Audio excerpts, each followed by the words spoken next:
Good evening, wanderers of the Wired Night. You found your way back to Voices in the Dark, the little corner of the airwaves where the stories are real, the names are changed, and the truth is complicated. I'm your host, Simon Grace, coming to you from a quiet booth, a blinking on-air sign, and a sky where most of the lights have already gone out. Tonight, we're heading deep into the Bible Belt, backwoods Alabama, a place with one church, one main street, and more secrets than Sunday sermons. Our next caller says he's a minister, says he's not here to talk about demons, possession, or movie-style hellfire. He says he's here to talk about evil, the kind that walks around in clean clothes and smiles for the congregation. He wanted to be introduced as Minister Ray. Ray, you're on the air. Evening, Brother Grace. Evening to all them listening out there in the dark. Good to have you, Ray. You told my screener you're a minister from a very small town in Alabama, and that you've seen real evil up close. Your words, what does that mean? Means I got eyes, brother, and I ain't afraid to use them. My town's the kind of place folks like to picture in postcards. Little white church, steeple and all, kids riding bikes in the street, ladies bringing casseroles when somebody dies. From the outside, we look like a hymn. But I've been pastor there near 27 years. I've seen the verses nobody sings. And that's why you called? I called 'cause you're one of the few that lets the dark talk. Most folks don't want to hear what I got to say.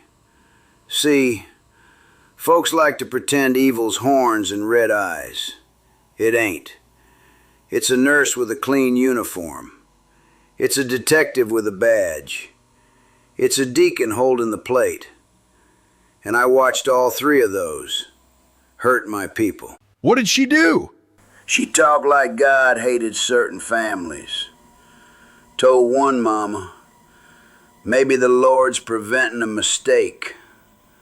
Told another, folks like you shouldn't be bringing more mouths into this world. She'd roll her eyes when a poor daddy asked a question.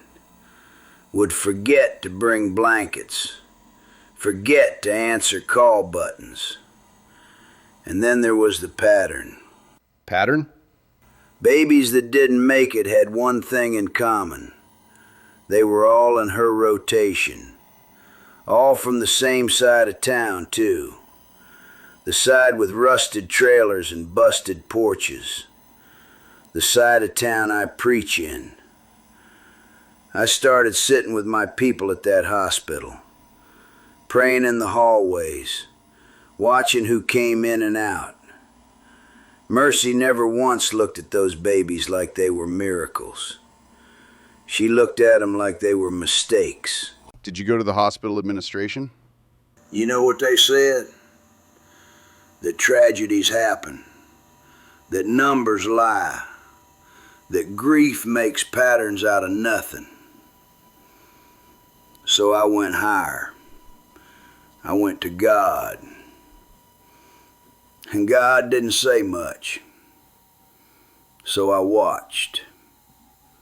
And I waited. One night I stood outside that ward, sat in a plastic chair with my Bible open, and I listened. Heard her through the door. She was talking to a crying baby like it was dirt. Told that poor thing, hush up. World's better off if you don't stick around. That was the night I decided she wasn't just mean. She was evil. And what did you do, Ray? I made sure she wasn't in that ward anymore. Next Sunday, she wasn't in her usual pew. Week after that, her house was empty. Her name disappeared from the staff list. Folks say she moved on. I know different. I confronted her in a place nobody else could see.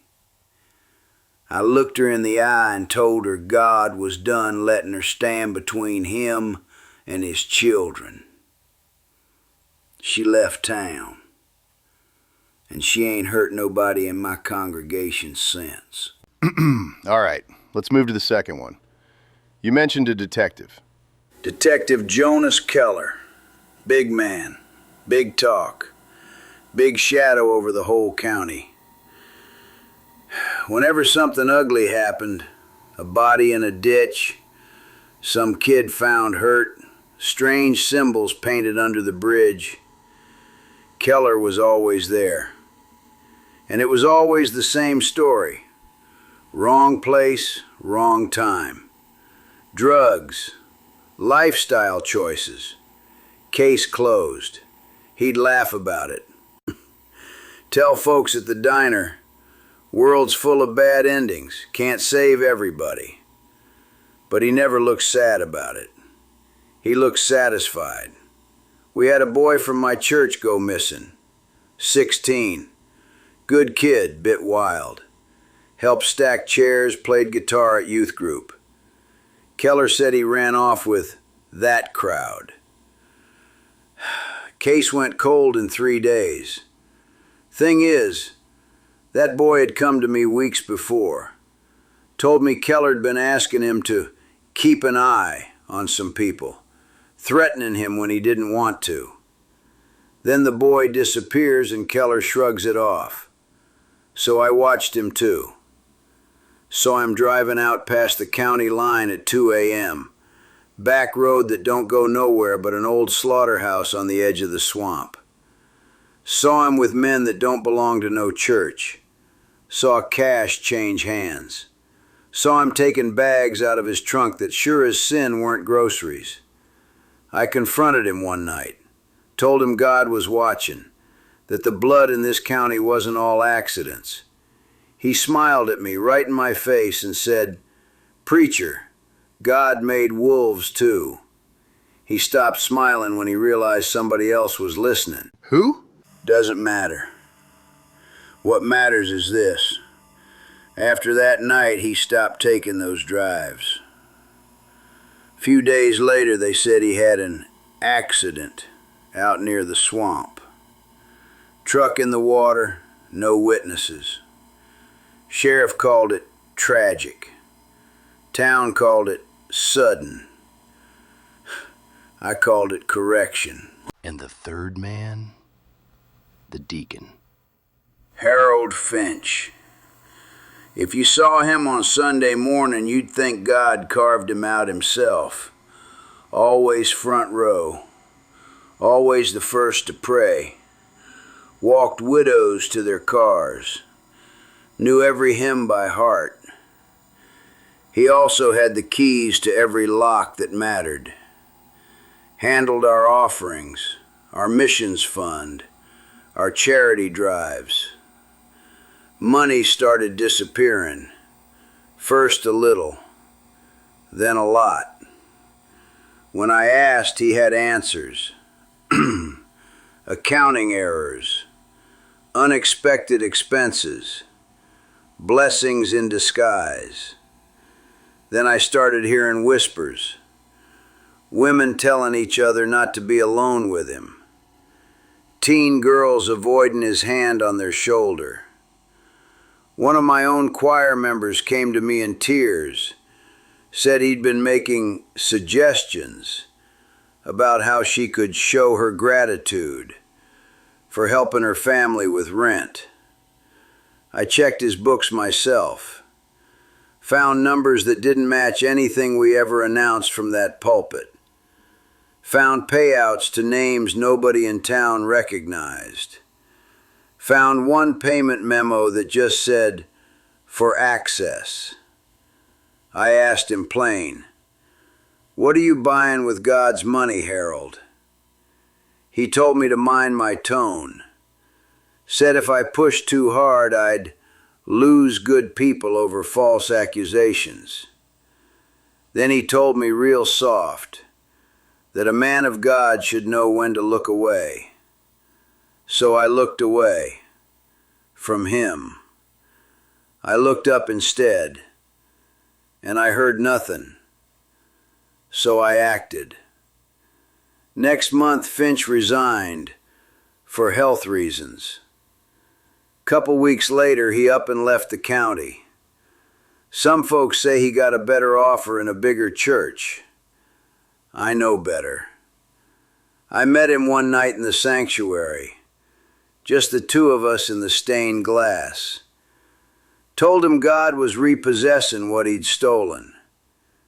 He left town before dawn. Faint whispers, like a congregation praying under their breath.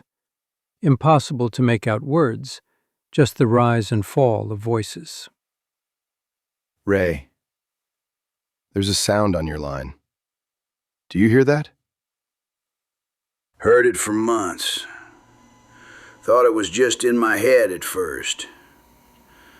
Sounds like every voice I ever preached to, all at once, talking over each other. Sometimes I think it's the ones I failed. Sometimes I think it's the ones I saved. Or the ones you judged. Maybe. Maybe they're all in there together. The innocent, the guilty, the blind, the wolves.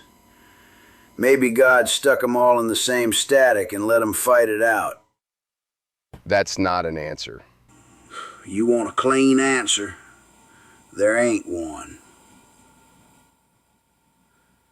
You want the truth? The nurse ain't breaking nobody's spirit in that ward no more. The detective ain't taking nobody for midnight drives. The deacon ain't spending God's money on filth. Whatever you call that, that's what I did. Why call tonight? Why tell us this? 'Cause I ain't sure no more if I was the Lord's hand, or just another monster wearing a collar. I had faith that I was doing His will. Faith the law had failed. Faith my judgment was right. Now I hear these voices every time the lights go off. And I don't know if they're thanking me or condemning me. I needed somebody out there to know what happened in my town wasn't mysterious circumstances and staff changes and tragic accidents. It was me. Do you regret it? I regret that they ever had the chance to hurt anybody in the first place. That's not what I asked. I know. Brother Grace. Faith is wonderful when you're right. When you're wrong, it's just a loaded gun with God's name carved on the handle. You keep talking to folks like me. Maybe you'll figure out which one I was. The line disconnects. A sharp click. Then the regular studio hum returns. Listeners, we've lost our caller. What you just heard may have been a work of fiction, or it may have been a man unburdening himself about things we'll never see in a police report. Either way, there's a line in there I don't want you to miss. Faith, when you're wrong, is just a loaded gun with God's name on it. If you ever feel yourself pulled toward that kind of righteousness, where you become judge, jury, and executioner in your own head, step back. Talk to someone. Check yourself. Because real evil does exist. But so does obsession. So does delusion. And when those get mixed together, nobody walks away clean. If you value what we do here on Voices in the Dark, shining a wavering little flashlight into the places most folks don't want to look, do us a solid. Like the episode, subscribe to the channel, and share it so our voices carry a little farther into the dark. I'm Simon Grace. This has been episode 8, Lack of Faith. Stay safe out there. Question what you're told. Question what you feel. And as always, good night. In the freezer getting thicker. Panic in my throat, but my heart beat bitter. Trying to piece it all together like a broken up picture.